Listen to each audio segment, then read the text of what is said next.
But I just say that to say like it's so important when you're niching down, if you have people in your network, it's going to be so much easier to just work with those people in your network and then the industries Mm, that they're in.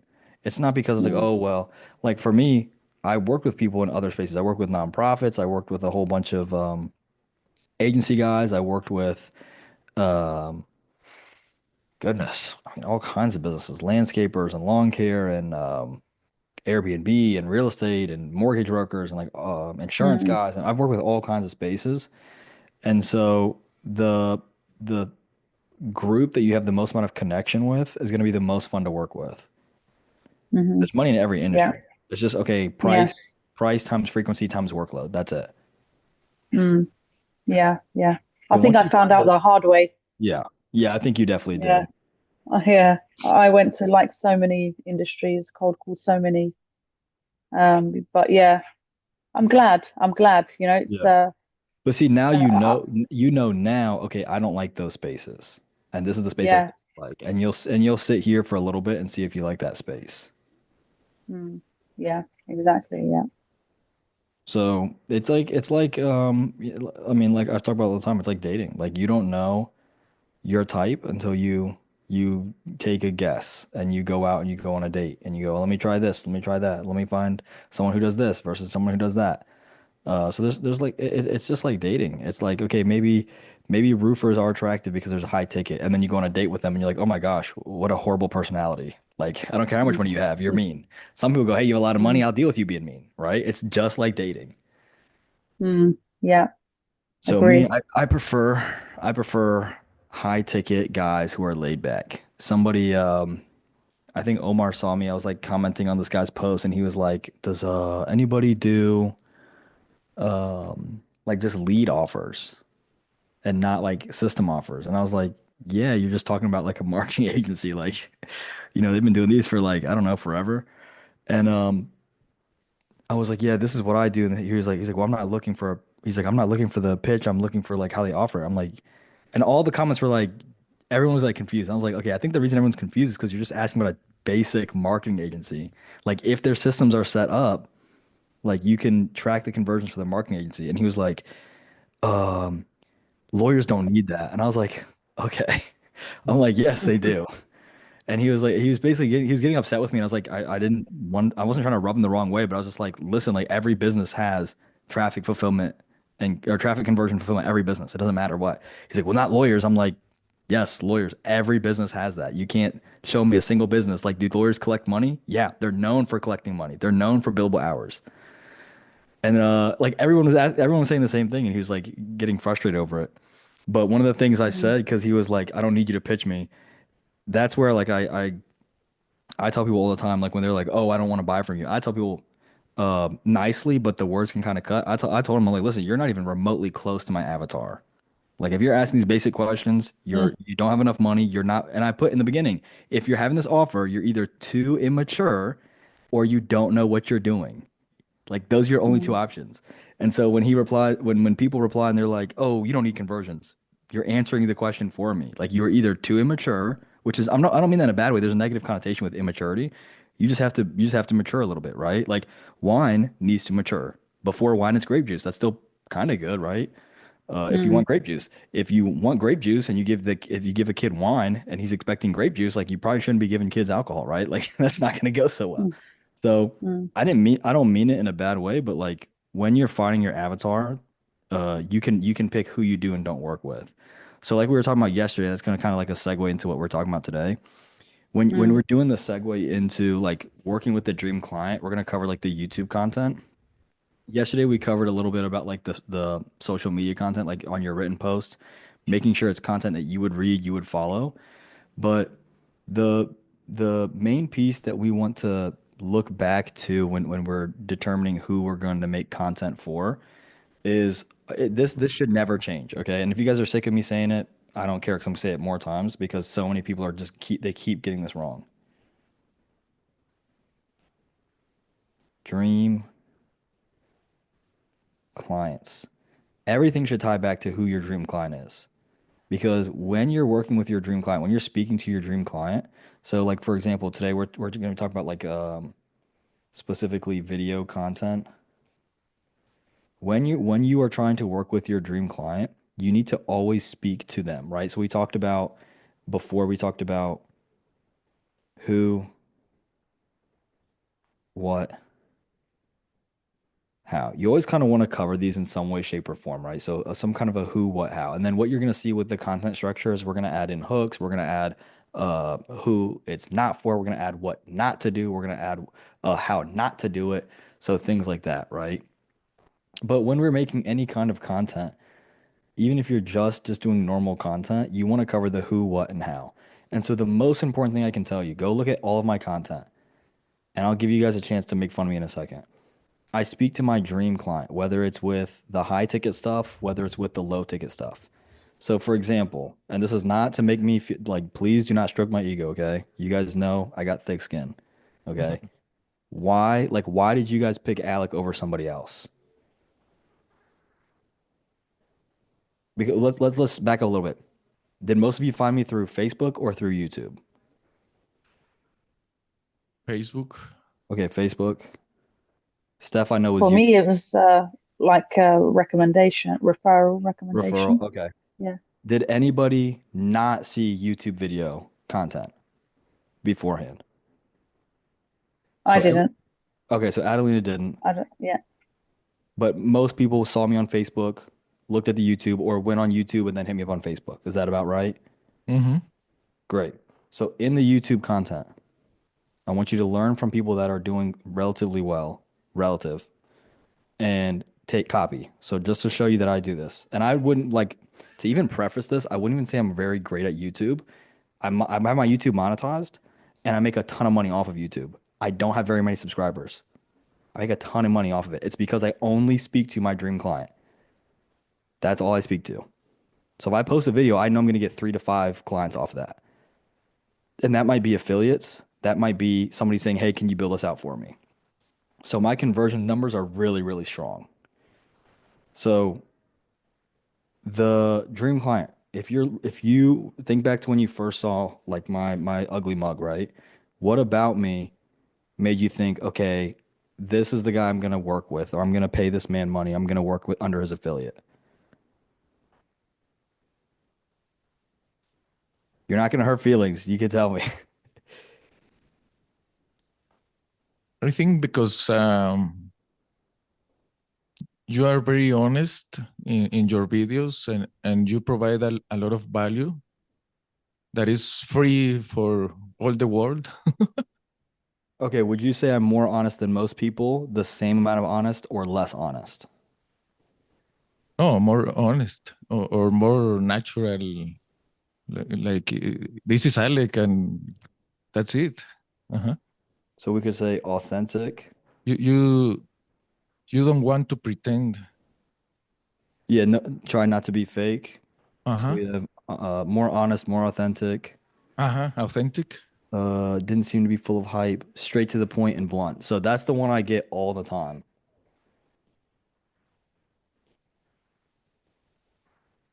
Blunt, direct. yes, yeah. It's like I think with others that I've had experience with, they just want to kind of get you on board as an affiliate, and that's kind of it. Whereas you actually provide the value, you care. I think it's that personal touch, I think. So the idea that I try to take, and this is just my approach, and again, you want to make it the number one thing you want to do is you want to go in this kind of order of authentic first. Because if you're not the person who's going to be blunt and direct, don't be that person. Just be authentic to you. If you are authentic to yourself, you're going to do it more likely because there's going to be less mental stress. You're gonna think about it. If you're like, oh, okay, I have to go and perform. Anybody have a boss or had a boss where you're like, okay, when I walk in this room, I have to pretend like I'm having a great time, even if I can't stand this man. I can't stand. Yeah, okay, yeah, right. We can all nod our heads, right? I'm sure some people have felt like that with me, right? So when you're authentic, it's so much easier to go into work when you don't have to put on a show. You don't have to put on a face, a mask, right? You can just be yourself. Next is going to be honest or more honest, relatively more honest, right? So I can be relatively higher honesty, and we can pair this with transparency because I can be transparent about, listen, and Omar and I were talking about this with his growth formula. I want my clients to come in for the affiliate side. I want my affiliates to come in and get a client fast because now I know you're not going to leave me. So I want to make you money so you keep paying me money through high level. So if you make money, you pay high level. High level makes money, they pay me. We're all happy. And then if I can make you more money, you'll upgrade. You'll pay high level with more money. They'll be so happy they'll pay me more money. And we're all happy. So that kind of transparency, what I think it does is I think it shows the gotcha or the catch. And we talked about this in the sales call last week. We were talking about like the sales aspect is like just give them the gotcha, give them the catch, because they're gonna look for it anyway. And if you're like Alec, Alec overthinks everything. Like I could be missing my keys, and I have to stop myself all the time. Maybe you guys are like nicer and you're gonna think I'm cynical. Maybe we have some crazy people in here kind of like me. If my keys are missing for some reason, my first thought is blame someone else. It's like, oh, my wife moved them, my kid touched them. And I'm like, Alex, stop. You probably left them in your pants. You probably put them on the table. You're right. I'm the guy who like jumps to conclusion. Like in my head, I'm like, stop, stop, stop. Like the remote's missing. I'm always like, get up. Everybody get off the couch. Who has the remote? Like that's me. And I have to like stop myself from doing that.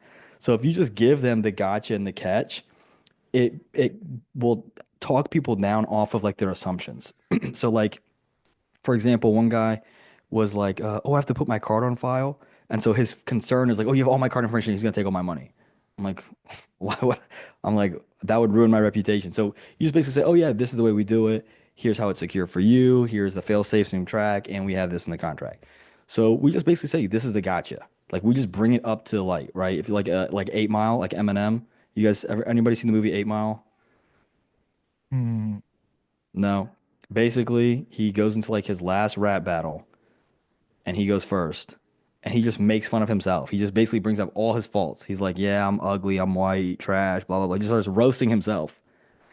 But then he like owns all of it as a part of who he is. And so then the next guy goes and he's like, he can't do anything. So he basically like wins the whole rap battle. But the moral of it is he takes his weak points and he owns them. So now his weak points become his strengths. So you can take your gotchas or your catches, which is I'm trying to make money in little time, and you can make them your strengths. I had some people get really awkward when I talk about this next topic, and I really don't care. If you think that you have some kind of an aspect about you that is hurting you. So I'll tell you the ones that I see all the time. I see all the time the strengths because people will perceive them as weaknesses. It will be nationality is a big one I see. I'm not from the same country. Make it your strength. If you remember Ismail, Ismail is Pakistani. He came to me, he's like, "What industry should I go into?" And I said, "Well, what are you most worried about?" He's like, "I'm worried that I'm Middle Eastern and I have a very thick accent." And I go, "Cool. So do you think that's a weakness?" He says, "Yes." I go, "Great. Watch how we're going to turn this weakness into a strength. What industry would or do we think that the American population would heavily trust a Middle Eastern or with a thick accent?" And he was like, "Oh, cars." He's like, he went to college in the U.S. He goes, "When I'm in the college in the U.S., everybody asks me if I'm a car guy because I'm Middle Eastern." He was like, "It's such a cliche." And I go, "Cool. Do you want to?" And he goes, "Oh, I have an auto detailing client." I go, "What if we lean into that?" Go look at all his content now. It's all him talking about auto detailing. So he took his nationality, which could have been perceived as a weakness, not by me or anyone else, but just by society, and he turned it into his strength just by being honest and transparent and just showing the gotcha. So the gotcha might be, "Oh, I don't trust the Middle Eastern dude." But now all of a sudden, "Oh, the Middle Eastern car dude. Oh yeah, I love that guy." So he took whatever he felt was a weakness and put it into his strength. This next one, I kid you not, I wish I were exaggerating. This is the second one I see all the time. I'm a woman. All the time, I get this one. Is it because I'm a woman? They're not going to want to work with me because I'm a woman. They're not going to respect me because I'm a woman. I'm not going to get the same advantage that you guys have as men because I'm a woman. This could not be further from the truth.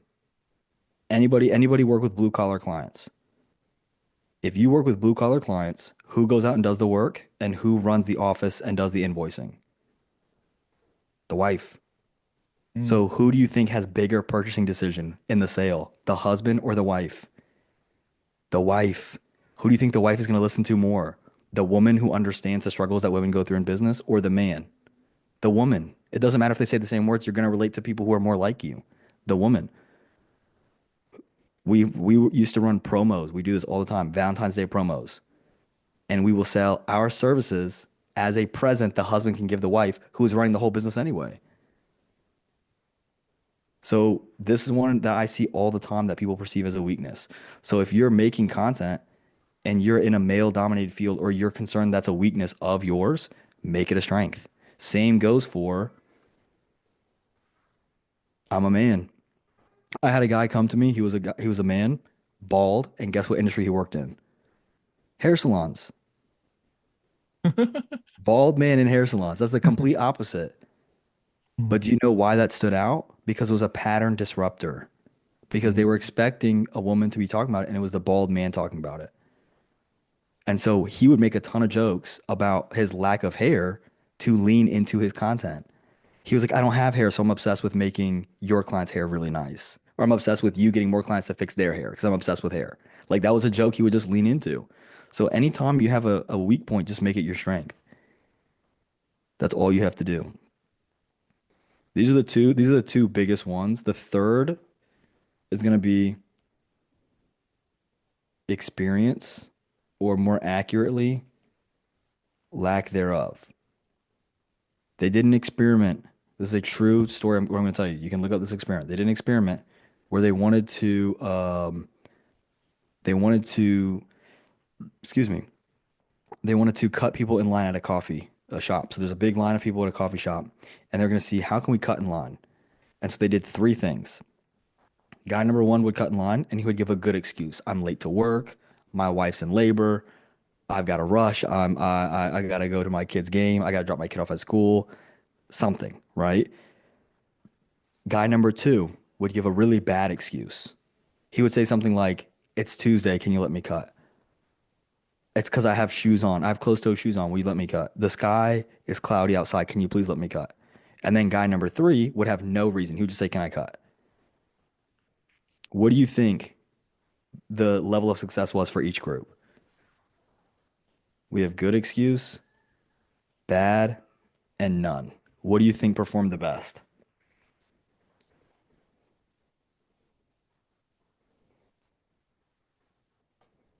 Good performed the best. Do you know that bad was directly underneath it? Like very, very close in terms of percent level of success. None was at the very lowest. So what they found was that almost like word for word or almost the same level of percentage. It didn't matter what kind of excuse you had. All it mattered was that you had an excuse. That's it. So when people are like, "Oh, I don't have all these things that I need," just give a good excuse. Don't lie because that would then violate authentic and honest, right? It would violate the hierarchy. Just have a good excuse. When you're making content, just talk about why are you qualified to speak on this? Why? Somebody give me an industry and then give me a random level of experience. You can give me your own.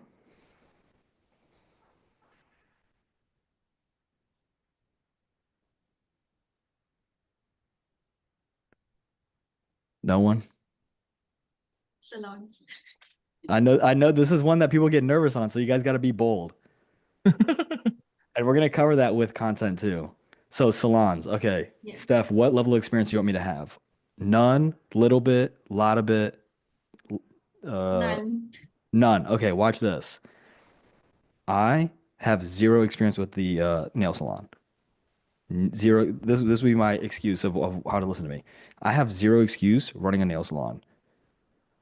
But I guarantee you by the end of this video, when you see everything that I'm going to tell you, you will have thought that I've run a successful nail salon for 3 generations in my family. I have no excuse running a nail salon. I've never run a nail salon before, but I have an agency. My agency, we only focus on nail salons because we are going to be the people who nail salons come to grow really quickly. Just conviction. Now, if you're like, I can't say I'm the best, don't say I'm the best. Say, I want to be one of the top agencies one day. Is that true? Yeah, ideally. You're not lying. You're just saying, this is why I'm doing what I'm doing. That's it. You can say why you're doing something in hopes of, right? Where are you going? Oh, I'm trying to go to the gym. I'm not at the gym yet. I'm not lying about the fact that I want to go to the gym. Maybe I get derailed because I saw a box of cookie dough. I don't know. But I'm trying to go there, right? So you can be, we talked about this yesterday. You can be confident. You're confident in everything you do. If you're like, I have no confidence, you're confident, you have no confidence. So it's not that you're not confident, it's that you're placing your confidence in things that are not true. So all you have to do is change the statements to be true statements. And what is one of the first things we do when you come in to say so? What is your goal with this business? What is your goal? And then you can just tie back to the goal. My goal is to do this. You can be overly transparent. My goal is to make 100,000 a month, and I'm going to do that by creating the best nail salon system ever. So that way you guys can run your business without a lifted finger. And I actually want you to complain so I can build such a good system that you ask me no questions once it's all said and done. So you have a great system and I don't have to worry about you being upset. Just be openly, tell them the gotcha. That's what I want to do. It's so much more refreshing when you go into value. Whoops. Don't erase value like I just did. When you go into value, value is let's talk about value for a second. Not AI. Holy cow. You should not be writing anything with AI when it comes to your topic material. You should not. Now, I'm going to share my screen and I'm going to show you how I was perceived as an expert without ever working in a field. Okay. Now, here's the catch, right? Because that's how you guys give them the catch. Here's the catch. Most of you are not going to pay attention because I'm not charging you guys for this information. And because this way is free. So I'm trying to say that so that way all of you go, no, I am going to pay attention because I want you to pay attention. I'm going to share my screen. Can you guys see my Google tab? Somebody give me an industry that doesn't have to be a rare one. Just give me an industry that you guys think I don't know very well. And I'm not going to say anything like, 'cause if you give me landscaping, I'm going to blow you guys out the water, right? Don't do that to yourself. Give me one. Maybe it could be nails if you want to keep going nails, but give me an industry that I don't know very much on or that I haven't talked about a lot on. And I'm going to show you how fast we find topics. Let's see. We got someone in the chat. Med spa. Perfect. I know nothing about med spa. Watch this. Ready? Let me see who said that. Was that Steven? Steven, do you mind giving me a topic maybe within med spa? Usual one, I can tell you guys right now, the usual one with any business, because 50% of businesses are going to have a problem with would be like lead generation, right? Yeah, So, they have that a lot. okay, so let's do med spa lead generation. So watch this. All I'm gonna type in, you guys can see my search, right? Whoops. I'm typing in the chat and not and not Google. Okay, let's try again. Med spa, what do we say? Lead generation. Watch this. I'm gonna scroll straight down to these two things. People also ask and Reddit. That's it. That is it. Let's start with people also ask. This right here is free. This is the best thing I'm going to show you for free. This is the best thing I'm going to show you. Best thing ever when it comes to content. I'm going to say it again. This is the best thing ever when it comes to content. I'm going to show you why.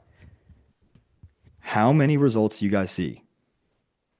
You can raise up your hand if you don't want to come off mute. That's fine. How many results do you guys see under people also ask? 0. Adelina says 4. 1, 2, 3, 4. Adelina, which one do you want me to pick? You can lift up your finger again for like 1, 2, 3, or 4. Do you want me to pick how to get leads? What's the highest paid lead gen? How much does a med spa owner make a year? What's the most profitable service in a med spa? Pretend you are the med spa owner. Which one do you want to pick? 1. Okay, she wants to pick 1. Adelina, Yeah, one. how many do we see here? Remind me one more time. 4. Watch this. I'm gonna open it. I'm gonna close it. How many do you see now? Oh, Oh wow. Oh wow. And watch this. 6. Yeah. Now the six, the two that Wow. came in, the two that came in, they're about the question you opened. So that, yeah. Now, what does people also ask mean? Don't overthink it.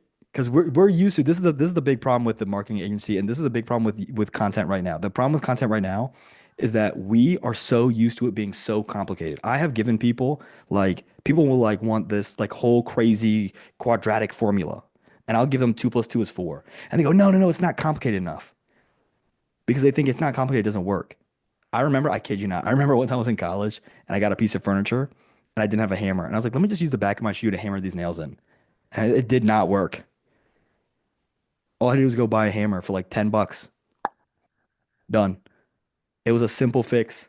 Imagine a handyman going to the job site and not having a hammer. He has the excavator, but not the hammer. That's what these guys do. Watch this. How to get leads from med spas. Open it, close it. More options come in. Open it, close it. More options come in. People also ask, this is going to blow your mind. Ready? It means people also ask, who are the people? Get stupid with me. the Take brain cells audience, out. Take brain cells out. Who are the people? the Spot owners. audience. They're the people searching the same thing we just searched, right? Uh-huh. Who is searching what we just searched? Met spot owners. Med spa Business. owners. Yeah.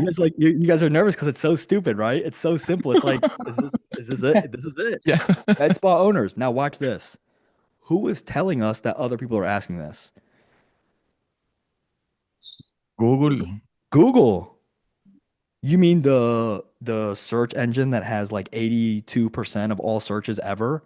You mean the search engine that has every piece of data on most Americans, most business owners? You mean the search engine that has all their data, their user data, and all the things that they also ask? So Google is telling me, Alec, here's what all your med spa owners are looking up. So what do you think I should make content around? This is the thing that drives me crazy. What do you think I should make content on? The ideas I think I should make content on, or should I sit down? Should I shut up? Should I open Google and should I let Google tell me for free? No SEO tools, no content research tools, none of that crap. Should I let Google tell me for free what to make content on? Duh, right? Let Google Mm. tell you. How can I get leads from med spas? Now, we can go down this. This will be a content piece. I'm going to say ensure a user-friendly website, optimize your website, leverage email marketing. And then what you can do here is you can answer this question based off of what you have found. As you do more and more research, what is the number one offer that most business owners do not take advantage of? When you have a system, they don't pay attention to the data. They don't pay attention to the data. I have a client, does a lot of money every year. I spoke with him earlier today. They told me that for 3 months during their busy season, they had a marketing agency create them a form and it didn't work. So for 3 months, every lead that went through the form, poof. We ran the numbers. It was around 3 million they lost. Hmm? Wow. 3 million. So when you come to answer these questions, you can add your own context. So when I'm working with these kind of clients, I create reporting and I create 2 reports. In high level, you need the 497 plan, or you can do it on any tool. You don't need, I'll just explain the high level part. I'm going to send a report to the company owner and if they have a head of sales, to their head of sales. So that's going to be monthly or weekly. Then the second report goes to Alec. Why? Because now I can track my numbers and I can do my own testing, hypothesizing, iterative tests to see what works, what doesn't work. So then when people say how to get leads, I can say, oh, we've done our own testing. Now I'm a source of truth. And then people will reference you. That's how you're going to get backlinks too, by the way. But look, I can have all this stuff. How do I get qualified leads? So you can say, hey, if you want to get leads, you actually want to get qualified leads. Here's how. So these are the topics. And if you know the answers, you can answer them. Alec, I don't know the answers because Alec doesn't know anything about med spas. Who does? Other med spa owners. They talk. I need help. Let's see what it says. Do Facebook ads targeting people that have a birthday in the next 7 days with X miles of the spa. Offer them a special day. That's genius. I would have never thought of that. That's actually genius. I would have never thought of that. Look at that. Now, when I go talk to a med spa owner, do you think I'm Mm. gonna sound? Do you think I'm gonna sound like I have an idea of what I'm doing? If I say, "Oh, you know what? There's two scenarios. Oh, with one client, we did this. And yeah, oh, what'd you do about it? I gotta lie. Don't lie. You know what's crazy? I work only with med spa owners. There's a med spa owner that was telling a few people that I network with. They were telling us online that they actually do this. Now my confidence can stay at an all-time high because is this a true story that somebody told us on Reddit to do this? Yes. So my confidence can stay at an all-time high. I'll embarrass myself because so many people are worried about looking so clean. I was on a call today with a landscaping client, and he was said something like one of the offers he wanted to put in was for a pergola. I don't even know how to spell the word pergola. No idea. I go, can you spell that for me? I have no idea how to spell it. But what's funny is because I know what I'm good at, I can laugh when I don't know how to spell a word. I can laugh when I misspell something. I can laugh when I make a silly mistake. And you know what? You know what that does in the client's eyes? Do you think he goes, "Oh, he can't spell pergola"? We laugh about it. He goes, "Well, that's a cool guy to work with." Hmm. That's all that happens. And then he went to spell something. He left out an L. I go, "Oh no, I was like, I'm rubbing off on you. Now you can't spell." And he starts laughing about it. That's fun. That's a fun person to work with. So just being authentic and letting it go, right? But look at all this stuff. Do a giveaway for a treatment and build an email list.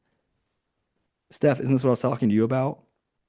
Doing like a special where you can have people coming in and building out a list. I do one. My brother's a car detailer. We're launching his business this Saturday. So we've done all the paperwork. We're launching his business this Saturday.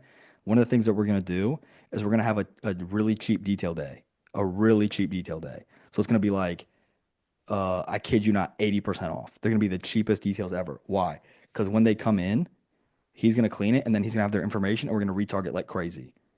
Now, who do you think he's going to hand those out to? Anybody? No, he's going to get crap clients. He's going to do that with the luxury detailers. Your first clean is 50% off. Your first clean is 80% off. Why? He's going to lose money and then he's going to make a disgustingly amount more, right?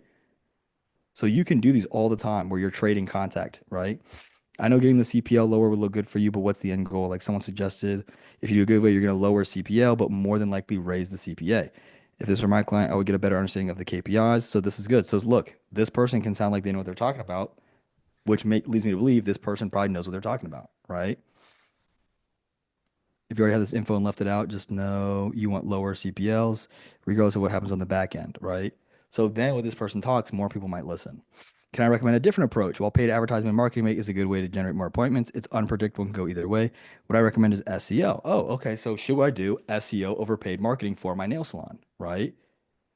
So then you can go to all these different topics. You can go on Reddit and look all these things up. You can go on Quora. You can go on Ask Jeeves. You can look on any chat. You can look at other people's content and see the comments under to see if it works or doesn't work. What I would stay away from is I'd stay away from this. I'm not putting them down. I'm just saying stay away from this because they're going to tell you, oh, you want to do like, here are the generic methods. Understand your audience. SEO and content. See, didn't I tell you it's going to be generic? Didn't I tell you it's going to be generic? Didn't I tell you it's going to be generic? I'm going to keep scrolling. Did I not tell you it's going to be generic? Do you know why it's generic? Watch this. This website is not specialized for nail salons. Or med spas. So if you specialize for med spas, you don't have an article that's on this, you're going to be, who do we help? Look at this. They have med spas, but they have healthcare too. And if you're doing med spas, if they are focused only on med spas, then they need to say search engine optimization and content marketing for med spas. Paid advertising targeting ads to generate high quality med spa leads. They need to be specific. Who do you want, right? Be specific. So all you have to do for your content is let the world's biggest search engine tell you what content to make, and then look at what people are already telling you that works. Or my favorite is they're going to tell you what they like and don't like. If you go to a YouTube video and you see everybody saying this is stupid, maybe don't recommend the idea that they're saying is stupid. If they're saying this is gold, you can say, hey, let me try that out. Oh, we saw someone else doing that. We should try that out in your business. And like, oh yeah, that's a great idea. Because if you're only in med spas and you're only doing content research on med spas, what do you think you're gonna say? Think about how much of a loser you're gonna sound like in the best possible way. Ideas for landscaping. I'll be like, oh, you know what? We have a landscaper in West Texas. Oh, we have a landscaper in Pennsylvania. Oh, we have a landscaper in Seattle. Oh, we have a landscaper here. Oh, there's this cool thing they do. There's this cool technique. There's this cool thing they do. It's like, holy cow, is this man ever not talking about med spas or landscapers or nail salons, right? If you're immersed fully in that space, that's going to resonate so much better with them because they're seeing that you are committed to their industry. That's going to resonate way better, like Adeline was saying. That's going to resonate way better with your ideal clientele if you are obsessed with the space. Now, when it comes to being blunt and direct, this is going to sound like a little conceited, but it doesn't matter. With being blunt and direct, comes from just conviction. Just don't say things you don't know are true. Say the things you know are true and say the things that you know are not smart. Like we talk about all the time. You should be doing conversion, then um, traffic, right? Does anybody disagree with that statement? Conversion, then traffic. Yes. So I need my conversion mechanism built before I build my traffic. Oh yeah, yeah, sure. So if you see someone saying, oh, the first thing that we're going to do is run ads, you should be saying, no. If anybody is telling you to run ads first, no, don't do that. Here's why. Does that make sense? You can be Yeah. convicted on what works and what you know doesn't work. And if you don't know, just say, I don't really know, but here's what I would recommend doing, and here's why. Right? Have you ever tried door to door for nail salons? Have you ever tried door to door for med spas? I haven't. I don't really see how that could work. I would love to, I would love to see if someone has tried that before. But here's what we usually do. So again, I can downplay the fact that I don't think it works without saying I know for a fact it doesn't work. It's when you start lying and making stuff up that you're gonna lack conviction, and then you can't be blunt, you can't be direct. And then what happens when you're not blunt and you're not direct? Nobody knows what you're trying to do, what you're trying to say. They don't respect you as an authority. Again, what does a surgeon do? They walk in, they flip up they flip open their the patient's chart, and they go, okay, I'm seeing this, this, and this. Here's what I recommend. Is this happening? We need to stop this. And they go, oh, well, can you do this ridiculous thing? And they're gonna, no, we can't do that. Here's why. Blunt and direct does not equal. It does not mean that you're being rude. It doesn't mean you're being aggressive. It doesn't mean you're being snarky. It just means you're being blunt and direct. Like, save me the time. Like, please do it this way. Don't do it that way. That's going to lead to conviction. And we're going to get into scripting a little bit, but does anybody have any questions on this stuff?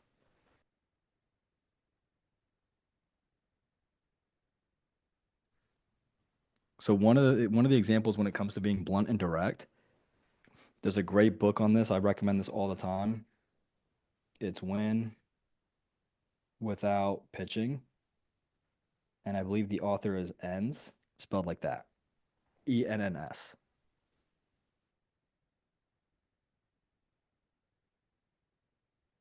So what they talk about in this is just owning any of your faults and voicing any of your concerns. Anybody read this one?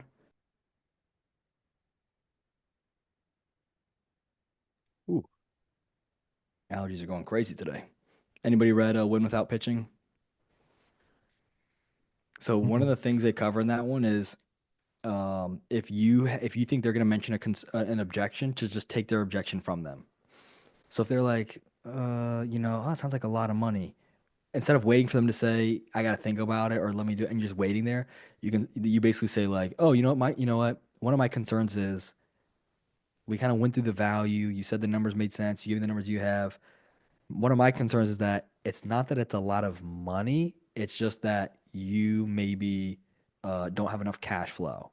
And if you don't have enough cash flow, my concern would be that we work together and then you have to let me go, not because I'm not doing my job, but because you don't have enough cash to cover it. And so when you call out the objection, that you put the awkwardness on them, and you can do it very gently. So like, okay, well, if you're worried about this, one of my concerns might be this is why I think you might be worried about that. Is that the case? And then they have to clear it up, which allows you to address the real objection, which allows you to move forward with the sales process, whether that's a yes, we're a good fit, or no, we're not a good fit. So for example, I'll do my process map, and people will say, yeah, it makes sense. I just don't know. And I'll say one of my concerns is that you would rather do it the old way, even though you know it doesn't work, even though you know you can make more money doing it the new way. So my concern is that I'm gonna have to try to convince you to do the thing you paid for, and I'm not in the game for doing that. I would rather work with people who know what they want to do. They know they want to make money. They know they want to do it the right way. So they're willing to learn new things or at least let go of old things.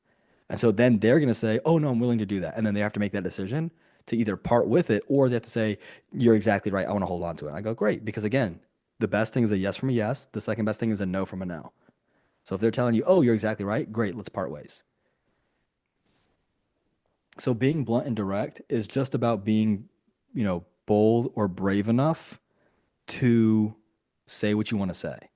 It does not mean you're not afraid. You have to be bold in what you're doing. So bold just means you can call it, bold in the face of fear. That could be brave, right?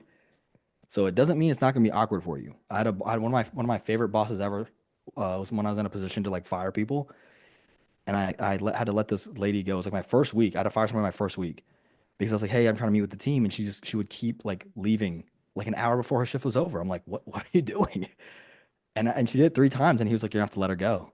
And I was like, all right. And I had to let her go. And she was like, seriously? And I'm like, yes, you're cutting out an hour early from work. I've tried to meet with you. I tried to coordinate with you. Like, if you don't show up, I'm going to let you go. I told you that. You still did it. And I went to my boss. And I was like, man, that sucked. And he said, if that never, if that ever doesn't suck, if firing people becomes easy, he's like, you're not a good person. He's like, firing people should always be awkward. It should always be uncomfortable because you're taking somebody's livelihood away from them, even though, they're working 1 hour out of their 8-hour schedule.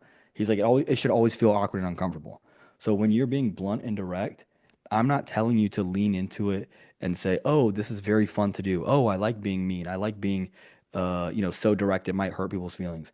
What do I tell you guys all the time? I tell you, even yesterday, I said, hey, what I'm going to tell you, it might hurt some feelings, but I'm going to try to do it with love.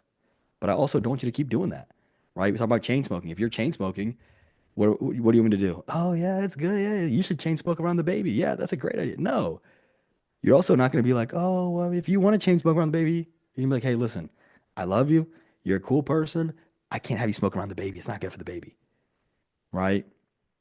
Hey, you're a cool person. When you chain smoke, I don't want to be around you chain smoking. Can you chain smoke outside, right? You can be blunt and direct with love and with compassion. And when you do that, you get people telling you, hey, Alec, I like your content because you were tough, but you did it out of a place of trying to help me. Right. And that's why I asked you guys, what do you guys, how do you perceive my content? And that's going to tie back to being a part of authentic. You can even tell people, I don't ask you guys before I even say it. Who here is like worried about being too direct or too blunt? Oh, and real quick about being blunt and direct, being blunt is not an excuse to be any of these things. So some people be like, "Oh, I'm just honest." No, you're not honest. You're just a nasty person. Right? If you're saying I'm blunt under the guise of just being a raging D-head or a-hole, you're not being blunt and direct. You're just being rude and aggressive and nasty and foul. I'm talking about having enough care for people to tell them the hard stuff, right? Like, "Hey, you got something in your teeth." Doesn't feel good to have something in my teeth, but thank you for telling me, right? So who here is worried about being blunt or direct? Even now you're like, I'm worried about telling him. I'm worried about being blunt and direct. Definitely, I am. Watch this. I What are you think, worried about yeah. is going to happen if you're blunt or direct? Probably like drive them away, maybe, Okay. Why would you drive them away? because they might think it's rude or, you know, aggressive. So she's saying drive away because they might think I'm being rude or aggressive. Now, Do you think that you should be direct to a degree with your audience? Oh yeah, I do. It's So just about actually doing it. so it's not. It's actually not. It is about doing it, but watch this. If that's your concern, say it. Listen, I'm going to Mm, be really direct with you guys, and I don't want to drive you away because I don't want you to think I'm being rude and aggressive, but I would rather tell you this and save you time, even if it hurts your feelings a little bit, than have you do the wrong thing and waste a lot of money, waste a lot of time, waste a lot of evenings you could be spending with your family. mm, Own it. I'm worried they're gonna think I'm really rude and nasty. I had people come to me and they were like, "Oh, I love your content because you're such a." They literally would tell me, "You're such an a-hole. I love your content," and I'm like, "Oh, thank you." Like, do I say thanks to that? I'm like, "Oh, okay." Like, oh, that's I didn't know that, but thank you, right? So I'm like, "Hey, I can tell you, hey, I'm not trying to be a jerk. I'm trying to," and then I open up with this game Phillips. I'm like, I'm trying to save you what I went through. I'm trying to save you from this. I'm trying to save you from that crazy story about that guy who spent like 35,000 on coaches and his wife took him and left his kids. So now it's like, oh, that's why he's so passionate because even though that might drive some people away, he's trying to help me out. And anybody who can't take being spoken to directly, especially by somebody that doesn't look like them, they're not going to be a good client anyway. So if you mm, tell people, I don't want to drive you away, but this is why I'm telling you, you will potentially drive some people away who don't want to see, like just being direct with you. They don't want to see a woman talking like that. Great. If they don't want to see you talking like that, they definitely don't want to see you working like that. And they're definitely not going to release authority. So great, go ahead and get out of here now. If you're authentic and they don't like you, great. Find that out before we work together. Save me time. If they don't like that, you're honest. Hey, I had a guy come to me. He's like, hey, I have this way that I can actually make more money off these clients. And it was extremely unethical. He was going to lie about what the client did. I said, no, I don't do that. Did I lose money on that? Yes. Could I have done that for, it was like a very high lump sum of money? Yes. I had a guy come to me. He was like, "Oh, do you want to help me?" I kid you not. This is a true story. I had a guy come to me and ask me if I wanted to help him run an OnlyFans agency. That's not good because what they were doing is they were actually exploiting people in Latin and South America. So they would manage the account for the people, keep all the money, and then pay them a salary from that. And I was like, "No, I don't touch that stuff with a 10-foot pole." So you want to stay true to who you are. You will turn down deals if you are true and authentic to yourself. I've turned down lots of money from very, I'm not trying, if you guys are okay with that, I'm not trying to put you down. Things that I personally don't agree with, things that I personally wouldn't do. I turn it down all the time. Had a guy call me up today, huge opportunity. I said no. So you want to do these things with the content and any negative feelings that you might have, any fears or concern you might have, just voice it. Because if you're authentic to yourself, it's going to be much easier. You're going to have to live with yourself one way or another. Do you want to live with who you are and who you want to be, or do you want to live with the fake version that you now have to entertain and uphold like some kind of puppet? Yeah, like, Yeah, can I ask you a follow-up question? yeah. So regarding the being blunt and, like, I think it's very hard, at least I'm not sure about Adelina, but at least for women, it's very hard to be blunt and yet not come off as rude. You get what I mean? Is there a way or structure like that you usually use or say when you're trying to make a point, but not sound rude and still you don't get people to agree with you? Because as women, Mm, I feel like we get judged a lot, even by just saying a little. 100%, Yeah. 100%. I was in the military. I was in the army for about 8 years. I was overseas. No, nothing crazy, but it was a combat zone, but nothing crazy whatsoever. Scariest person I ever met was the head of procurement at Goodyear. I don't even remember her name. Sherry, maybe. Scariest one I ever met in my life. Scariest person I ever met. She was a woman. Scariest person ever. She was extremely direct, extremely blunt. Are you, as a woman, being that way, going to be labeled as a bitch? 1000%. You will. 100, you will. Let's go ahead and rip that band-aid off now. And this is why, like, I care about you, like, not to be creepy, but I care about you too, like the women that come in the group. I care about you more than I care about how people are going to address, like, perceive what I'm telling you. So some people are going to say, oh, we don't talk about that. You guys don't talk about that because you live in La La Land. I talk about it because I care about Steph and Adelina for them to go out and make money. Because if you go out and make money, then you're going to tell other women that you came to this group, and I'm going to have more, you know, what do you call them? Boss babes, right? The killer women in the industry going out and doing it. That's what I want. So the honest truth is, yeah, you're going to be perceived as nasty. You're going to be perceived that there are all kinds of slurs that they call women. You will, 100%. It's not about pacifying them. It's about, I care about you enough and your success enough that I want to be direct with you. Now, if I don't want you to, you can say, listen, I'm not trying to be this way, but this is the way I think we should do it. Here's why, and here's the impact it will have on you. If they cannot release authority to you being a woman, who is more in the wrong? You as the woman who might be perceived as being insert whatever concern thing that they might call you because you're trying to help them, or them who refuses to release authority to you on the sole basis that you're a woman. You see what I'm saying? Option one is you're wrong because you're trying to help. Option two is they're wrong because they just don't like you because you're a woman. You see what I'm saying? One has to deal with who you are as a person. The other has to deal with things that you don't control. I can't morph into a woman right now. I can't like close my eyes and like a chameleon become black or become Middle Eastern or become Indian or become Singaporean, right? So if somebody's going to treat you differently just based off of your race, gender, sexuality, religion, whatever, they're not a good client either way. So that now that that's out of the way, how do you be perceived? Just tell them why you're doing it.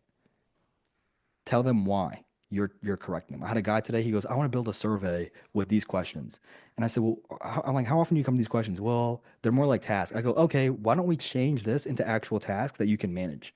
And he was like, yeah, that actually might work. I'm like, great, there we go. I didn't say, hey, you're an idiot, you're doing it the wrong way. I didn't say this is stupid. I didn't say, oh, well, this is why, because blah, blah, blah. I said, hey, you know what? There might be an easier way to do it. I recommend we try this. And this is the benefit. What do you think? Now, if you use that kind of a format where you're just saying, like, my concern is this, here's what I'm thinking, and here's the benefit. What do you think?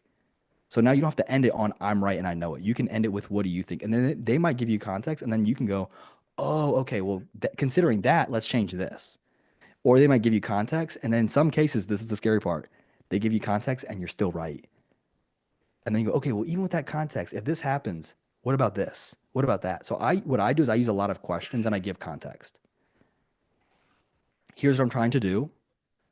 And then if I want somebody to see, hey, this doesn't work, I would say, hey, do you think maybe if we did tasks, that was more along the lines of what you want to do? And they go, yeah, let's do tasks. And then I go, oh, that's a great idea. And I give them the credit.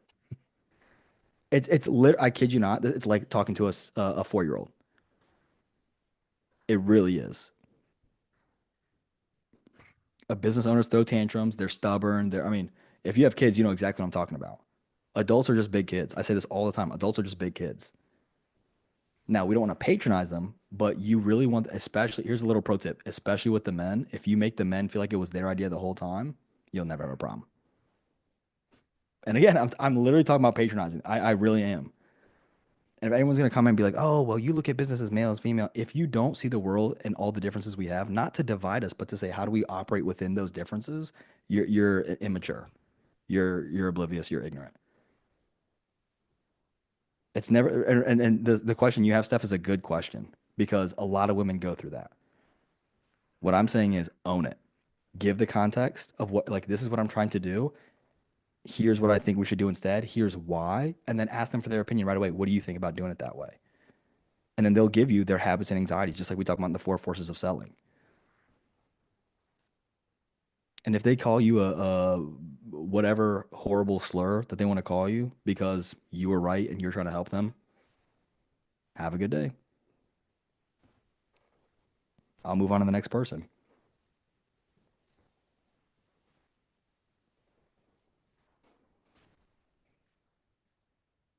Yeah, but that lady I work with, that scary lady, she didn't care about any of that. She'd be like, "What?" Like the first day we were there, she was like, "What's wrong with this? What are we doing to fix it?" "Okay, great. Let me know when it's fixed." I was like, "Dang, all right." We went and fixed it. And you know what's crazy? Because we excelled every time. Eventually, she goes, "Hey, I'm flying into town Thursday. Can you meet me 7 a.m.?" Sure. Meet her 7 a.m. I'm like, okay. Usually when she meets in the morning, she's upset. We went in there. She just told me about she just tells me about her kids, tells me about like what's going on in her life, and then we start talking business. But she was scary. And some of the people, they didn't have nice words for her. And I was like, no, she just knows what she wants. She wants it done the right way. I'm the same way. I like control freaks. That means that you're going to pay attention to every detail and you're going to work with me to get it perfect. And so once you appease a control freak, what's going to happen? They love you. Because who wants to put up with a control freak? Nobody. And I absolutely loved it. So you're going to have, like, no matter what, whether you're a man, whether you're white, black, Asian, Hispanic, Middle Eastern, you know, who cares where you're from, what you look like, one religion or the other, people are going to treat you bad no matter what. Blue eyes versus brown eyes. That's a whole Oprah segment, if you guys remember that, where they're talking about how people with blue eyes are like less intelligent than people with brown eyes. And then people were calling in, they were like, yeah, that makes sense. And even though on the screen it literally said, this is a test, like, please do not call in. And people are still calling in, like, yeah, that makes sense. So people will divide no matter what. So, Steph, you could do the same thing that I do as a man, and they're going to call you different words than they would call me just because you're a woman, I'm a man. But at the end of the day, do you know you're right? Do you know you're trying your best to help them get out of the horrible rut they're in that caused them to come to you in the first place? And can you do it with love, with care, with gentleness? If you do those three things, I don't care what they call you. And if they call you those things, or if they're worried about those things and they tell you that to your face, fire them. Be like, oh, okay, you're fired. Fire them. Because that'd be like staying with like an abusive partner. Meanwhile, if you break up with them, boom, Prince, now you're available to Prince Charming, right? If you're staying with the abusive partner, you're not available to Prince Charming. When the guy was like, oh, I'm not looking for a pitch, I was very quick to tell him, oh, I'm not pitching. You're not even remotely my type. I'm not saying that to be nice. I'm saying that to be direct. I'm saying that to say you're not remotely my type. Like, recognize your little position. So sometimes you got to put them in your place. Go watch the show The Prophet. Great show.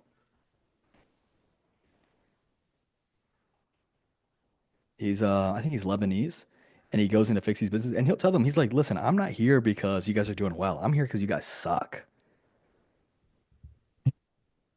And what are they going to say to that? We don't need you. Oh, okay, bye. It's like a man who can't swim saying, "Oh, I don't need the life jacket." Oh, okay, well, let me give it back. No, no, no, no, no. Right? Give it back, right? This is a great show. Go look at The Prophet. Great show.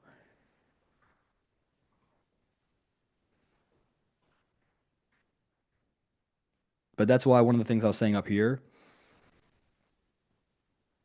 you can just lean into the parts about you. So if you're like, I'm a woman, whatever, lean into it. If you're bald working for hair salons, lean into it. If you're one religion or another, lean into it. I know there's entire marketing agencies that only work with Muslim business owners. Entire agencies that only work with Muslim business. I have people who come to me and they only work with Muslim content creators. Like, even the aspects about you, race, religion, sexuality, whatever, but can become a niche. Go look at all the female business groups, right? Go look at all the men's retreats, right? So sometimes those things that are unique to who you are as a person become a selling point if you lean into it. Now, and Steph, you know me well enough, hopefully, but now I'm gonna get into like the dark, not dark side, but the very direct side, the extremely direct side. If you come to me and say, "Oh, are you saying this because I had somebody do this all the time? Are you saying this because I'm a woman? Am I not doing well because I'm a woman? Are you saying this because I'm from a different country? Are you saying this because I have no experience?" I'm gonna tell you straight up, you're an idiot. Just straight up, you're an idiot. Because I will never, and I don't want you, obviously, I don't think you guys would either. But some people will come and they will try to put that restriction on themselves. So they're like, oh, society's gonna put this burden on me. And I'll see those same people come and then put that same burden on them. Oh, it's because I'm a woman, isn't it? It's like, no, it's not because you're a woman. It's because you're doing it the wrong way. Oh, it's because I don't speak English as well as you do. No, it's not. It's because you're doing it the wrong way. It's because you're younger than me. No, it's not. It's because you don't know how to operate the computer. I'm trying to make it easier for you, right? So and I know you're not this person at all, Steph, but that's the kind of the harsh side, which is like, lean into who you are, but also don't put that burden on yourselves. The whole world's gonna do that for you. Don't do it to yourself.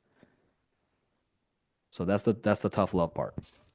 And notice I'm trying to tell you something that's a sensitive topic, and I'm telling you, I'm not saying this because you do it. I'm trying to tell you this with love. I'm trying to tell you to help you, right? But it is still an uncomfortable conversation that some people might say.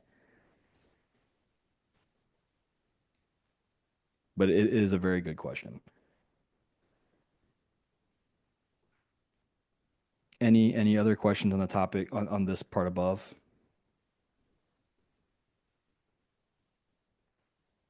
Lean into who you are. Go look at my first couple of videos. We're gonna get into content structure. Go look at my first couple of videos. Just lean into who you are.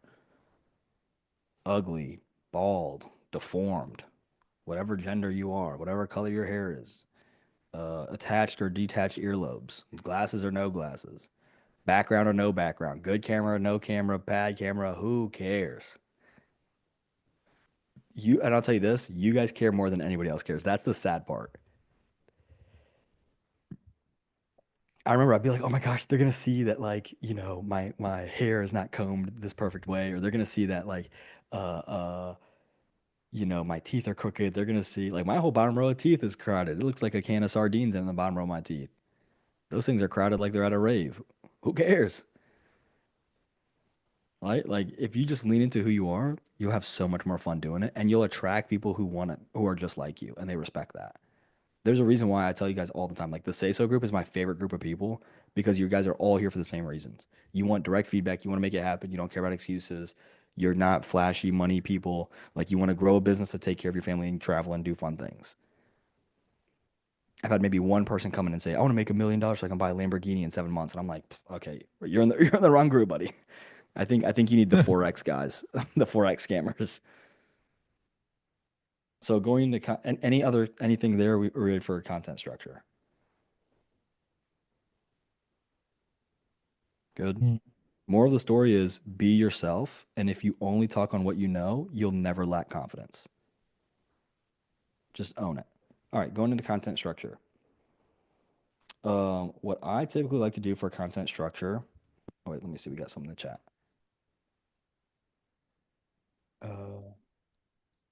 Yeah, no Lambo in 6 months. Lambo in 16 months maybe, but no Lambo in 6 months. I kid you not, I had a kid come in. He was like, I want to make $1 million by December, and this was last year. And I'm like, you have 4 months to do that. I'm like, where are you at now? He's like 0. I'm like, no, you're not doing that. I'm like, you have any money to spend on ads? He's like, no. I'm like, yeah, you're not going anywhere. And he left the group, and I guess he went to go find someone else because they prefer hunting over gathering, but that's all right. So let's talk content. Un- Yep. Unless he believes in manifestation. Oh my gosh. Then you know what? You know what? Yeah. I take it back. There's one group of people to be rude to. I take it back. There's one group, it's those people. Wishful So thinking. yeah, seriously. So content structure. You want some kind of a hook, body, CTA.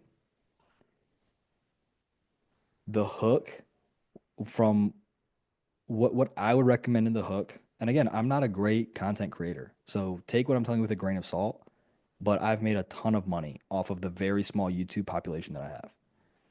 So the hook that I would recommend is going to be the following: some kind of A to Z transformation. Like, what are we going to cover in this video? Is going to be your A to Z transformation. Plus, you can say overview.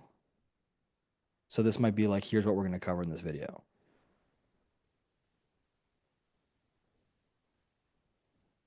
And let me add this in too, actually. So A to Z transformation plus overview. So in this video, we're going to cover how to go from A to Z in some steps without ABC, right? You can look at your classic Hormozy title structure, and then we're going to say, as we're going through this, we're going to look at this, then we're going to look at this, then we're going to look at this, and then we're going to look at this. So then you can tell them, okay, here's what's kind of expect. This is going to be a nice way to retain people because you're implying that to get to the Z transformation, you have to watch everything, and then you're giving them a preview of everything to watch so they know when to stay till. Your body, what you want to do with the body is you typically want to go into what, why, how. And you can add in like what not to do. You can add why not to do it a different way. You can add how not to do it, but you want to have your what, why, how. And again, this is all speaking to who, right? So what are we doing? Why are we doing it? How are we going to do it? And we can go into that a little bit more. And then you want to go into a surprise. So what the surprise will do is it's going to reward watch time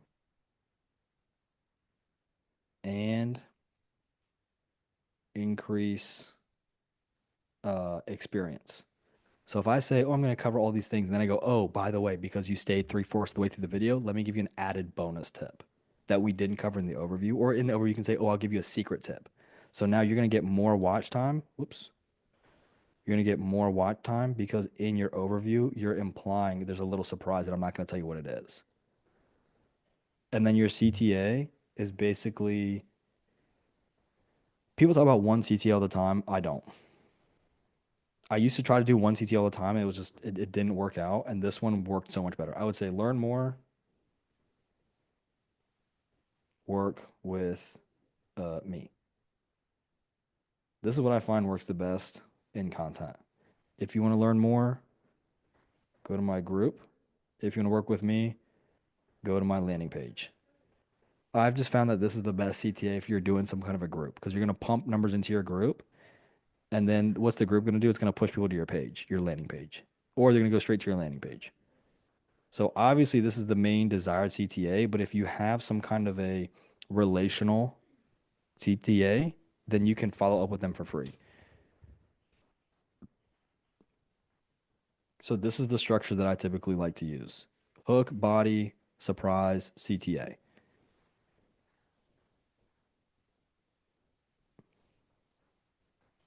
When you are making your content, find a topic. This is what I do. I will find a topic. I will research the topic. I will watch YouTube videos on the topic. And then I will make my draft. And then I will read it aloud. And I will try to basically remove excess. I want to keep it as lean as possible. And then number 6, record and edit. And when I'm editing, I'm again trying to remove any excess. And then I'll go to post it. So if you're finding the topic like I just showed you, you're researching the topic in let's say, Reddit, Facebook, Quora, some kind of like chat groups. And then I want to see what other people make videos on. So if I go straight to videos, because I know some of you are going to do this, if you go straight to videos, you're going to just regurgitate the same crap that other people are regurgitating, and you don't even know how people pick it up. So you're going to be watching videos from people selling what you're trying to sell, but you're not going to be listening to people saying, oh, here's what actually works. So if you see what actually works and then watch videos on it, you say, okay, yes, that makes sense, or no, that makes no sense. How long should the video be is a good question. Length, I would change it up quite a bit. So here's what I do for my videos. I like to aim for, there's like 3 categories, and I would play with all 3. Most of your videos should be about, this is just my opinion, 12 to 20 minutes. If you can keep it under, I would even just say under 20 minutes. The next category I would go into would be 20 to an hour, and then I would go into 1.5 hours plus. So I have a ManyChat video where I was talking about how like high levels compete with ManyChat. I think it's like 15 minutes. It has it has really good watch time, and it got me a few clients. So I had a ManyChat one that did really well. My 20 to 1 hour, this one is going to have fewer views. So this might have more views. So we'll say more eyes, less money. But you're going to have more watch hours, which is going to help you monetize YouTube. So this is like your top of funnel. This is literally your top of funnel content. So this is going to be like more content, but higher in your funnel. If you watch a good 15-minute video of mine, you might watch a longer video. And if you watch a longer video, you might watch a really long video. This is going to be like your kind of quick ones. You should do this the majority of the time. So I'd probably say like 60% of the time, I would do this 30% of the time, and I would do this 10% of the time. I had a video, one of my best videos ever that I just dropped was how to start the automated sales agency. It's like 3.5 hours long. Great views, pushed me over the monetization. So the playing with that watch time is going to help you quite a bit. And then you can see where you're doing well. You can run an 80-20 on your own content. You can say, oh, what's doing well, what's not doing well. Let me do more of the content that they're engaging with and less of the ones they're not engaging with. But you can have content that, like some of my best content has the lowest views because people don't really know what they're looking for. That's just a fact. Like people all the time, they're like one of my favorite videos that I made is like the video on how I recreate content, like using ChatGPT from my favorite content creators. So it's like how to make content like Hormozy or Gary Vee, right? And I have their faces up there. It has very few views for what it is. If you watch that video, it literally tells you how to make content so fast for your socials. And that's the biggest problem that people have. The biggest problem people have is they go, let me make content that I think people want to read. Wrong. Wrong. The minute you go, I think, wrong. Just do what people are doing that works well. Then you can think once you've done it enough. Once you have your own data to make decisions, then you can start thinking. But these are the groups that I would look at. When you cover a topic, focus only on that one topic. Don't go into every little thing about it. And you can recreate content all the time. So if I do an hour-and-a-half video, I'm not saying splice it, but I'm saying I can record like a 20 min on one of the topics, and I could do that like 5 times. Right? You can recreate content like that. So like 1.5 hours might be like, in this video, we're gonna cover like a full walkthrough of how to set up your landing page for whatever ads. So the longer it is, the more buying you're gonna have and that's why I have this like a funnel. Because this is gonna be where the purchase takes place most of the time. You might have some up here, but it really depends on your offer. And the more they listen to you, the more likely you're gonna have a sale, right? Look at your touch points. They say 7 to 11 touch points. And they say something like, I think it's like 8 hours of content consumed puts you into like a good spot. And those numbers change depending on who you listen to and who makes the report. But when you're up here, you want the video. Again, I'm not telling you how to go viral. Going viral doesn't do anything. One of the things I can't stand the most is like the scam affiliates. They'll be like, here's how to make passive income in 2025. I'll never make that video. Holy cow. It makes me sick just thinking about it. Here's how to track low. Here's how to get in front of the most amount of people ever and sell them a dream that's not possible. If you want passive income, you have to grind your tail off, make a really good business, systemize it, and then you can exit out of it. That's how you make passive income. You don't do it through ghost affiliate marketing. No, please. I mean, maybe they can, but I'm not doing that. I've never seen it work. So you want to be clear on who you're speaking to, make your content. Now, when you're going into actually creating your content, have a visual aid. It can be a whiteboard like I'm doing right now. What's funny is this whiteboard, since I did this, my group calls way better versus no whiteboard. So have a whiteboard, have a doc, have a slideshow, have a screen share. Why? Because I can now not only is there a lot of statistics around how a visual aid helps, but what I can do is I can now lean on these things. I don't have to memorize anything. Anybody try to memorize a video and you're like redoing it 50 different times? Like, holy cow, I remember filming like a 60-second TikTok would take me like an hour because I can't memorize it. I didn't say it the right way. I misspoke. I would go back and watch it. I'm like, what is that in the background? Oh my gosh. Just put it on the screen. How many times do I stutter, stumble, repeat myself, go back, say, and actually, wait, let me change. How many times do I do that? All the time. You can have a visual aid. It's so much easier. You don't have to memorize anything. You don't have to memorize a thing. So this is going to help you record faster. Then what I do is you can use OBS is free. It just takes a little bit of space on your device. It's a little heavy on the device. I use Descript, which is definitely heavy. You definitely need a device that can handle it. But you can use Loom, or anybody have Zoom clips? Golly, nobody knows how to use Zoom clips.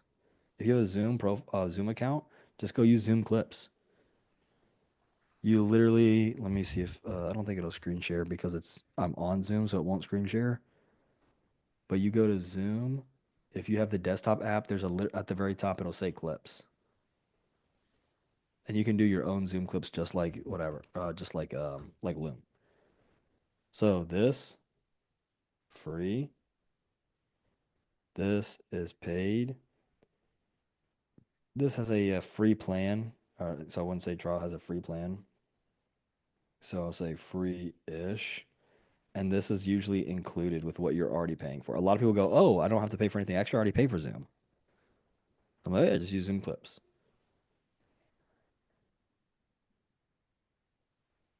And one thing I like about Descript is that when I didn't have a microphone, you can use Descript and they can just clean up the audio with studio sound.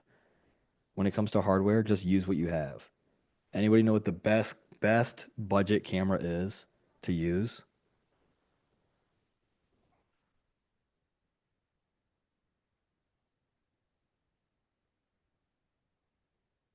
What do you guys Your think? I'm gonna phone? Yeah, back of your phone.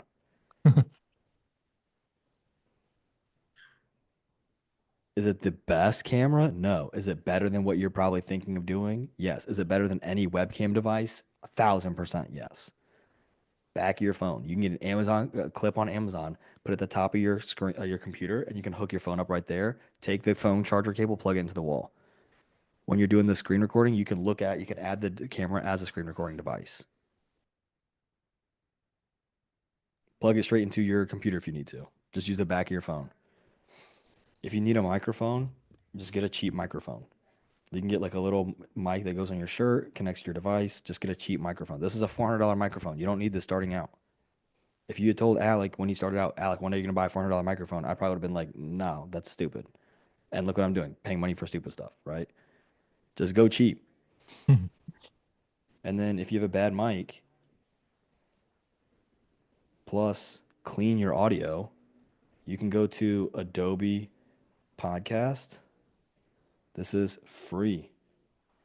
Under 30 minutes, it's free. You can take your audio clip from your video, put it in there, it'll clean it, take it out, attach it back to your video. How do I do that? Go on YouTube. Just go on YouTube, whatever recorder you're doing, whatever device you're using, you can upload the audio, bring it back, put it back together. Free, under 30 minutes. One of the first video types I told you was most of your video content should be under 20 minutes anyway. So just start with your under 20-minute videos. But that's one of the reasons I like Descript was because it's 30. It was like 30 a month and it had the screen recording, the video. So I could do videos, I could do screen sharing, I could do remote podcasts, and I could do my studio sound. So that's why I liked it. But look at this, bad mic plus Adobe Podcast. There you go. Just do it on a budget. And then where are you doing your visual aids? Whiteboard, go Miro. It's free. Doc, go Google. It's free. Slideshow, go Slides. It's Google Slides. It's free. Screen share, it's free. You just share your screen and you're going into your GHL account. You're going into your whatever you already have. Just go into it for free. So if you could technically record your content on OBS for free, plus free visual aids, plus go budget with what you already have, and then add in YouTube and Facebook to promote it, YouTube and whatever platform to promote it, free. So when people come to me and they're like, "Oh, it's easy for you to say," it's like, no, like again, you're just giving excuses as to why you can't make it happen. That's all you're doing. You're just giving excuses as to why you cannot make it happen. It's so frustrating when people will try to do that all the time. Like, oh, well, I would make money if I had all your equipment. It's like, dude, I made money when I had no equipment because I wasn't a crybaby pansy who came up with every excuse as to why they couldn't do it. That's all it is. I found a will and a way to do it, and I just made it happen. So if you guys are like, I want to make it happen, make it. Nothing is stopping you. What's crazy is people say like, "Oh, I don't have time to do it," but then the same people will will literally say, "I don't have time to do it, but I got time to watch my show." But you're paying for the electricity to watch your show. You bought the TV, you bought the computer you're watching it on. You pay for the subscription to the platform you're watching it on. Oh, that's different. It's not different. You just want to do that. You don't want to do this. So you can do this all for free. And if you're in SASO University, which you can join for free, you can get a client. I have videos on how to get it for free, how to get clients for free, and then join. I'm showing you this on the live for free. Why would I show you free stuff? Because I want you guys to get so much value that you say, hey, now that I'm ready, I can work with Alec. And why would you work with Alec? Because I'm trying to be authentic, honest, value-based, blunt, and direct. So the final piece that I'm going to say, just to start wrapping up, is I'm going to give you guys some more tough love because you know what, it's always tough love over here. We're gonna cut a little close to the bone, okay? You are doing exactly what you want to do. So, tough love time. If you're like, I don't have the time, I don't have the space, I don't have the capacity, I don't have the whatever excuse, I'm not trying to diminish your life. I'm not at all. I'm not trying to diminish your responsibilities, not at all. But you're doing exactly what you want to do. If you are overweight, if you are underweight, if you are really mean, if you are a pushover, if you can't stand your ground, if you don't let your voice heard, if you're a people pleaser, if you are a client pleaser, if you work with any client ever that comes to you with an option of giving you money, if you do anything that you don't like that you're doing, I'm going to tell you right now, you are doing exactly what you want to do.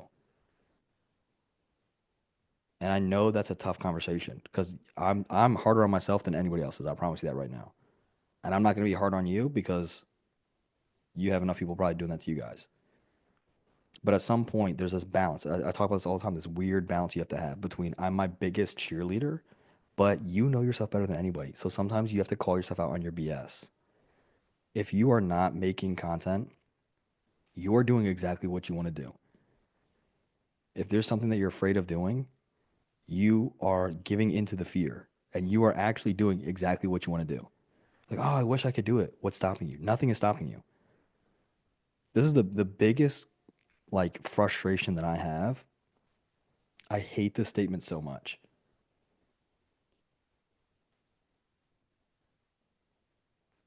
They say anyone can do it. I hate this statement. Do you know why I hate this statement? Because Because that's not true. it is true. That's why I hate it. Because Ah, anybody can do it, but why do people think they can't do it? They think it's skill, environment. They think it's some kind of blah, blah, blah, blah, blah. The reason that anybody can do it is because you're doing exactly what you want to be doing. mm, You don't have to be the best, but you can do it. The reason that you're not doing it or you can't, the reason that you end up not being able to do it is because you're doing what you want to do. And then we lie to ourselves. I was in the military. Oh my gosh. And none of you guys have done this. Every time you tell somebody you're in the military, you know what I hear every time? Oh, I thought about joining. If you talk to any veteran, ask any veteran about that. Everyone tells them, "Oh yeah, I thought about joining." They always say, "Oh, I thought about joining." I joined, you didn't. There's no I thought about it. I almost did it. No, I'm in, you're out. That's it. I run an agency, you don't. That's it. I go to the gym, you don't. That's it. I pay attention to my eating habits, you don't. That's it. That's it. There's no thinking about doing the laundry, writing about doing the laundry, researching how to do the laundry. You got to do the laundry. You did it. I did it. That's it. That's all it is. And so, like, I don't want to push that onto you guys to like put you down, but like, you have to call yourself out on your BS. You have to. Like, Steph was brave enough to say, I don't know how to build this out, but let me map it and I'm kind of nervous mapping it. And then when she mapped it, she built it out. And when she built it out, she built something better than I could build. I still don't know how to do WhatsApp integrations. I don't touch them. So why do I know how to do them? I don't know how to do them. Steph knows how to do them, so she's good at doing them. And in December, when she first started, before December, November, I don't know how she felt, but I can probably take a good guess that she probably felt lost and confused and didn't know what to do. So she's like, let me just try this map. Let me just talk to this customer. Let me build it out. Alec, can you look at this? And she was nervous to show it to me. I'm like, Steph, this is amazing. And she was like, oh, okay, I'll go on to the next one. That's it. Because her desire outweighed her fear. The push and pull, right? The factors we talk about, the push and pull outweighed the habits and anxieties for Steph, for Alec, for hopefully all of you. Omar just started his YouTube channel. The pull of doing it, the push of saying enough is enough, I need to do it, whatever that event was, outweighed the habits of not doing it, the habits of what else he was doing with that free time, and the anxieties of starting the channel. That's it. That's all how this works. If you truly know yourself, you'll learn how to manipulate yourself into doing these things. But that's all it is. And it's a tough conversation because people come to you and this is why I leave it here, because people say like, oh, well, Alec, you don't understand. I have all this stuff going on. And I don't want to be, like I said, I don't want to be the a-hole who says, I know that's a lot and I don't even know how you do it, but you're doing exactly what you want to do. That's the answer. I got my daughter all morning. I work 4 hours a day. I'm building like my whole little mini empire, which I hate that terminology anyway, but I'm building my whole little mini like business thing in 4 hours a day. And then Thursdays, my wife watches her from 7 to 8:39 to give me the evening. I'm doing it in little time. When I started, I was commuting 90 minutes. Oh, I don't have time to research. I guess I'm just gonna go home and do whatever. YouTube, I wouldn't even watch the videos because don't watch videos and drive. YouTube videos have a library, I just play them. Come to a red light, I try to switch the video before the cars are like, okay, let me find the next video. Audiobooks. Like I found a way, I found a time to do it. Weekends, Saturdays. Had the newborn, still was doing deals, still was creating content, still was doing things. I only got one kid, so if you're like I got triplets. Holy cow. I don't know how you're gonna do it, but you gotta find a way to do it. Because if you don't find a way to do it, whether it's whatever excuse it is, if you don't find a way to do it, at the end of the day, there's only two options. You did it or you didn't do it. That's it. And it's not I'm not saying this to put you down. It is, did it, didn't. That's it. So when you give me excuses or you give yourself excuses, I'm not gonna talk down against your excuses because sometimes they're really good ones. But just know you fall within the didn't category. For example, I didn't join the military because I'm missing a foot. Well, yeah, that's a pretty good reason. But at the end of the day, you fall within the didn't category. That's it. I thought about quitting my job and doing it full time. That's fine. At the end of the day, you fall within the didn't category. That's it. So that's why one of the big things I talk about is you have to find, we cover this in the beginning of Say So. What is your why? Because your why corresponds to what? Your push and your pull. And if you have a deep enough why, what is that going to do? It's going to obliterate your habits and anxieties. They're not going to go away. You're just going to want this more than this. That's why I say, what is your why? Write down your why. When you journal every day, write down, what are you trying to do? What do you want to have happen? Write down why. Like you want that rooted in pain. You want that rooted in aspiration. What is your why? I want money. Why? Well, if I have more money, then I can be present with my kids. Why is that important? Because my parents weren't present with me when I was a kid. Oh, now we're getting to the good stuff. That why is enough to push you enough to fall within the I did it category. But if I'm telling you right now, if you are in the I am not doing it category, it's because you're letting this side win. Anything in life. And I cover that just as I'm wrapping up because if you're not doing content, you're falling within the didn't category. And I'm going to pick on Steph because Steph has been like super brave with this whole process. She was like, I don't want to do the face content and I want to stick on IG. And then she started doing face content. She made the group. People were coming in. She was engaging. And she's like, I'm getting rid of my IG. I'm going all in on Facebook. And she's like, I'm going all in on my YouTube video. And what do you think about this? And what do you think about that? She was going all in on it because she was seeing it work. So Steph falls within the did it category because her push and pull outweighed her habits and anxieties. And this is not to put Steph down at all, but she was like, I got a lot of anxieties about doing it. And I'm like, good, you're human. Like that's normal. But once you get a taste of like the impact and the results it can have, the habits and anxieties fall away. And then she had a really good reason why she wanted to do it. That makes it a lot easier to outweigh the habits and anxieties. So this is why like when it comes to content and everything, like it's the topic of content because there's so many different styles out there. It's not about like what's the best format, what's the best framework. I give you my framework here. I show you my framework. I give you what my order of creation, my frequency of content, the way I do it for free with visual aids. It's not about that. For most people, it's just about you just don't want to do it because you're afraid. So it's not bad to be afraid, but if you let fear dictate what you're doing, you fall within the didn't category. And so you can give me again, you can give yourself or me any excuse as to why you're in the didn't category. You are still in the didn't category. That's it. That's all that matters at the end of the day. So that's my little spiel on the mental side of it. So just last thing I'm gonna say, we're just wrapping up. Lean into who you are, be authentic, be a decent human being, be transparent, be direct. All of those things out of love. No, there's no gotcha. It's not a zero-sum game. When you frame it, frame the content around what people are actively looking for and what people are resonating with well. When you structure it, here's what we're going to cover this transformation. Here's an overview. Cover it, then go into a little surprise to reward them for staying. It's going to up your view time, which is going to up your visibility, which is going to up your watch hours, which is going to get your YouTube revenue. Then go into your CTA. Here's my group. Here's where you can connect with me. Or if you want to work with me directly, go here. That's it. You learn how to do it for free. Your length frequencies 60% under 20 minutes, 30% between 20 minutes and an hour, 10% at an hour or more. You learn how to do it for free. OBS, visual aid, back of your phone. Adobe Podcast, free. YouTube, Facebook, free. YouTube, IG, YouTube, LinkedIn, YouTube, all of them, free. It's all free. Now that you know how to do it, you know what to do. Whether you do it or not is up to you. It's going to be scary. How exciting, how fun. That's a part of the fun. You think Alec is nervous to record a video anymore? No, I'm not. It's so much fun when you're like, ooh, I'm doing something new. Because everything becomes numb to you after a while. You're just like, oh, I do this. How many times do I close a 10K client? It's not special. The first time I close a 5K client, I'm like freaking out because it's huge.